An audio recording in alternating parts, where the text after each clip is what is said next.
Good evening, everyone. Recently, government has decided to cut income tax rate.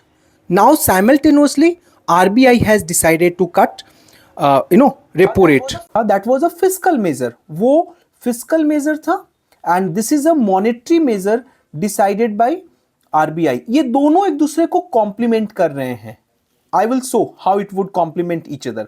तो सबसे पहले समझेंगे कि what exactly has been done, क्या क्या अनाउंस हुआ है, what would be the important impact of it, because there are some positive aspect, there are some negative aspect. इसके positive impact भी हैं, negative impact भी हैं. So we'll look both of these. Okay, so एक बहुत important thing हुआ, like for the first time in last 5 years, RBI has decided to cut repo rate by 25 basis points. 6.5 that was exactly the repo rate. RBI ने कल decide किया and unanimously almost all members of MPC, total जो 6 होते हैं MPC के सारे member unanimously decided to cut back the repo rate by 25 basis point. ठीक है, तो अभी currently repo rate has been kept as now 6.25. ठीक है, this decision has been taken after 5 years. 5 साल से कोई रेट कट नहीं हुआ था. You can see this chart. Okay, अक्टूबर 4 2019 को 5.15 रेपो रेट था. That was reduced to in May 22 2020 और उसके बाद से मे 22 2020 से मे 4 2022 तक it was like means they maintained the same rate. उसके बाद रेपो रेट बढ़ना शुरू हुआ and they kept it somewhere at 6.5. अभी जाके now they have decided to bring it back to 6.25. अभी उन्होंने 25 बेसिस पॉइंट कम किए हैं. सो सबसे पहले समझना है कि रेपो रेट होता क्या है. याद करेंगे जब हम लोग बेसिक्स करते हैं तो वहां पे हमेशा बताता था कि repo rate is the interest rate at which RBI lends money to commercial bank. RBI जो है कॉमर्शियल बैंक को पैसे देता है at repo rate. So basically um ये होता है कि banks in case if they are facing any short term liquidity crunch तो उसके लिए they can borrow directly from RBI under repo rate. यहां पे होता क्या है कि RBI पैसे देगा और जो कॉमर्शियल बैंक्स है उसके बदले उनको सिक्योरिटीज देते हैं as a collateral. After and ये जो है रेपो रेट में इनबिल्ट कंडीशंस होता है कि within 1 day 7 day 14 days this money would be return. जब commercial bank would return that money, so जब वो रिटर्न करेंगे तो उस केस में RBI would return back their security. ठीक है, so this is how it functions. So अभी समझते हैं कि रेपो रेट अगर जब बढ़ेगा और कट होगा तो हाउ डज इट वर्क. पहले देखो, रेपो रेट जब ऊपर होता है, से रेपो रेट ज्यादा है, अगर मान लो कि right now if it is 8%, so what does it mean कि banks borrow at 8% from RBI. अब RBI जब उनको 8% ले रहा है तो ऑब्वियस सी बात है बैंक्स कुछ प्रॉफिट कमाएगी. So banks would give costlier loans to people. So what would happen, consequently interest rate जो है वो ऊपर जाएगा और उसकी वजह से there would be slower borrowing and spending. In fact many of the investors may not decide to invest. उनको लगेगा कि इंटरेस्ट रेट ज्यादा है, हो सकता है they may not be able that much, they may not be able to pay back. Another scenario is जब lower repo rate होता है, when there is low interest rate. So मान लो कि 5% है तो बैंक्स के लिए चीपर लोन है. Now banks can borrow from RBI only at 5%. तो बैंक्स जो है बोरोवर का भी इंटरेस्ट रेट कम चार्ज करेंगे. Consequently there would be increased borrowing and spending, there would be higher investment. और जब इन्वेस्टमेंट ऊपर होगा सो ऑब्वियस सी बात है there would be more job growth and more productivity. ठीक है, तो अभी क्वेश्चन ये आता है कि why did RBI cut the repo rate.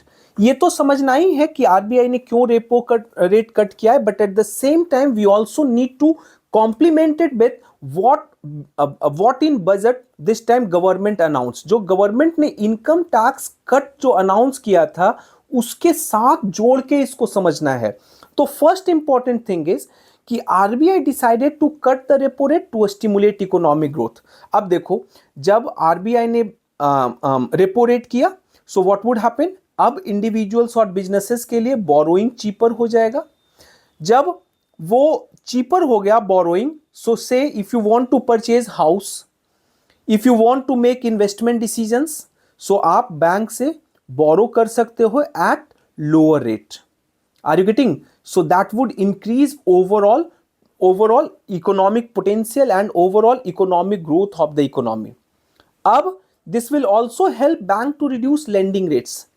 अब जब लेंडिंग रेट्स बैंक कम करेगा तो क्रेडिट जो है that would be become more accessible and affordable. बहुत सारे लोग ज़्यादा उसको क्रेडिट को ले सकते हैं। That would lead to increase borrowing. जब बोरोइंग बढ़ेगा तो स्पेंडिंग भी बढ़ेगा, स्पेंडिंग बढ़ेगा तो इन्वेस्टमेंट भी बढ़ेगा, एंड इन्वेस्टमेंट बढ़ेगा सो ऑटोमेटिकली जॉब क्रिएशन भी होगा, and there would be multiplier impact, multiplier effect of it, जो किनेशियन इकोनॉमी में हमेशा बताता था this would again happen, the same cycle would repeat. Okay, so one more thing, those who have not joined our prelims 2025 test series, so उनके लिए it's a good news. बहुत ही कम दाम पे हमारा प्रीलिम्स 2025 टेस्ट सीरीज है। Genuinely it means it's a very genuine test series that can help you to sail through. 35 test का कीमत only 999 है, so less than I think even 30 rupees per paper. So please do register. बहुत ही, और इसका schedule is already out, you can download it from our website civils4.in.com, दोनों पे available है। Then CSAT has become एचले hills for many. बहुतों के लिए CSAT जो है एचले हिल बना हुआ है। So you can join free CSAT class, जो कि हमारा शुरू होने वाला है कल से 9 फरवरी से। So do join it in large number. Now देखो, रेट कट का कुछ इंपैक्ट्स पॉजिटिव भी हैं और कुछ निगेटिव्स भी हैं। तो सबसे पहले पॉजिटिव देखो, suppose someone who has taken loans या अब लेने वाले हैं, तो उनका EMI जो होम के ऊपर है, व्हीकल लोन्स है, that would come down. So obvious सी बात है, उनके लिए it would become easier to repay their debts, repaying debts would become easier. Second thing, जब चीप हो गया रेट तो इन्वेस्टमेंट ज्यादा होगा, there would be increase in investment. जब इन्वेस्टमेंट ज्यादा होगा so there would be increase in economic growth. Further credit become more accessible to consumer and businesses, और इन सबका इंपैक्ट क्या अल्टीमेटली पड़ेगा, overall economy would grow. Okay, then negative समझो, but there are some negatives also of rate cut. पहला जो important जो negative है that is inflationary pressure. खुद समझो, सडनली मार्केट में लिक्विडिटी बढ़ गया, अब पैसा ज्यादा है, सो ऑब्वियस सी बात है गुड्स उतने ही हैं मार्केट में, but there are more buyers. जब ज्यादा बायर्स होंगे so automatically this would lead to increase in the cost of that good, so that would cause inflationary pressure, that's the one thing. Second is there may be asset bubbles, real estate. जब भी याद रखो, जब भी bank rate कमता है so what exactly happen, लोग, क्योंकि अब घर खरीदना सस्ता हो गया, so people would invest in housing. तो उस वजह से व्हाट हैपन, हाउसिंग का जितना सप्लाई है उससे ज्यादा डिमांड हो जाता है, demand become greater than supply, so that may create asset bubbles. It exactly happened in America during 2008 financial crisis. Then there would be currency depreciation. अब ये कैसे होता है पहले समझो। Now you have more money in hand, रुपी ज्यादा hand में है, so obvious सी बात है your marginal propensity to consume would increase. जब marginal propensity to consume would increase, so हो सकता है you may start spending more money even on goods which are imported from outside. Consequently, import would go up and there would be increase in cost, और उसके वजह से imported inflation होगा। then there would be reduced return for savers। खुद समझो, एक saving account से पैसे अर्न करके इंटरेस्ट पे some old person they are living, तो उनको अभी 7.5 मिल रहा है, तो मान लो कि अगर बैंक ने रेट कट आरबीआई ने अनाउंस किया है तो उनका इंटरेस्ट रेट भी कमेगा, so that would negatively impact them. Then there would be other limited effectiveness, there are other structural issues. हो सकता है कि रेट कट जो है इट मे नॉट ट्रांसमिट. हो सकता है कि आरबीआई ने रेपो रेट कम कर दिया but bank is not transmitting it to the next consumer. Okay, so overall impact of rate cut and income tax cut को ऐसे समझते हैं. देखो यहां पे इकोनॉमी स्टैग्नेंट है, पहले से करेंसी, ये किनेशियन इकोनॉमिक्स के थ्रू फिर से समझा रहा हूं. तो किनेशियन इकोनॉमिक्स में करंट इकोनॉमी स्टैग्नेंट है, characterized by joblessness and low consumption. Government is intervening through income tax cut. Income tax cut के थ्रू गवर्नमेंट इंटरवीन किया. आरबीआई जो है intervening through rate cut. Rate cut के थ्रू RBI intervene. So consequently what would happen, दोनों के थ्रू इन्वेस्टमेंट वुड गो अप. जब आरबीआई रेट कट किया तो अब लोन लेना वुड बिकम चीपर. लोन जो है वो चीपर हो गया, सो इन्वेस्टमेंट बढ़ेगा. Investment would increase jobs. Jobs would lead to increased consumption. Increased consumption would lead to increased demand. Increased demand leads to there would be more need for increased supply, more investments. So this cycle would repeat. हो ठीक है. So अब ऐसे समझो कि why this rate cut is important at this point of time. Why it is making more sense now. देखो यहां पे क्या हो रहा है, there is a alignment of fiscal policy with monetary policy. Physical policy में व्हाट गवर्नमेंट डिड, गवर्नमेंट ने personal income tax को 12 लाख तक बिल्कुल नील कर दिया है. कॉन्सिक्वेंटली व्हाट वुड हैपन कि ड्यू टू दिस अब पर्सनल इनकम टैक्स 12 लाख तक नील हो गया है. So every person who was earning somewhere between 7 to 12 lakh they would be saving somewhere around 70,000 to 1.1 lakh rupees somewhere. Okay, so that would boost consumption. ये consumption को boost करेगा.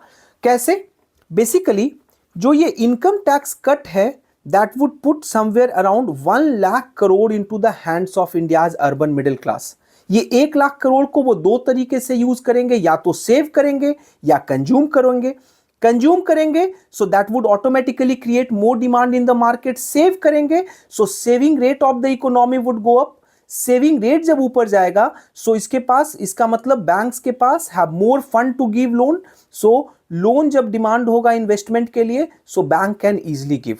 तो दोनों केसेस में फायदा है. Second, this will increase both marginal propensity to save and consume, और उसका इंपैक्ट अभी जो मैंने बताया वो होगा. Second important thing, overall impact क्या है, it will allow more liquidity with the bank. Bank के पास भी अब कैश फ्लो ज्यादा रहेगा दोनों साइड से. कंज्यूमर साइड से भी सेविंग रेट बढ़ेगा, और इधर because RBI has decided to cut the rate, so consequently यहां पर भी इस साइड से भी बैंक के पास लिक्विडिटी ज्यादा रहेगा. जब लिक्विडिटी ज्यादा है सो ऑब्वियस सी बात है banks would give cheaper loans. Loans जब चीप होंगे so automatically what would happen, there would be more investment, more consumption and overall economy would grow. So it makes sense right now more because अभी government has decided to cut income tax. इधर RBI has decided to cut repo rate. तो ये दोनों साथ में एक दूसरे को both of these policies are complementing each other. I hope things are clear. See you tomorrow. Bye bye.